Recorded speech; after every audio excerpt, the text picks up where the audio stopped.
Is BRICS building a new world order? A new world order. In 2022, something big happened. Something big.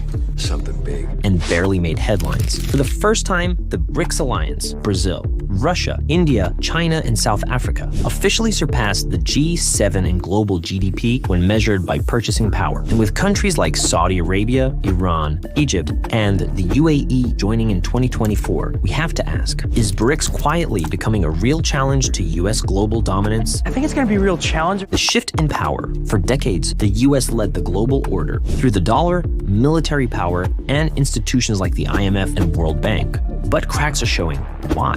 No cracks, please. Because the US is relying more on sanctions, tariffs, and financial pressure to get its way, and that's turning even allies away. Meanwhile, China, the heart of BRICS, is playing a longer, quieter game. It's offering infrastructure, loans, and railroads, building real-world ties across Africa, Asia, and Latin America. It looks like soft power, but it's serious influence. When hard power backfires, every time the US cuts a country off from the dollar system, it pushes them to find a workaround, and they often don't come back. Don't come back. Don't come back! Iran now sells oil to China in yuan. Australia redirects exports to Asia after US tariffs. Import tariffs on industrial manufactured goods. Even US allies are testing ways to reduce dependence on the dollar. China's strategy: invest, build, influence. China is spending billions, from ports in Sri Lanka to trains in Africa to bridges in the Maldives. And it's building loyalty with every mile of railway.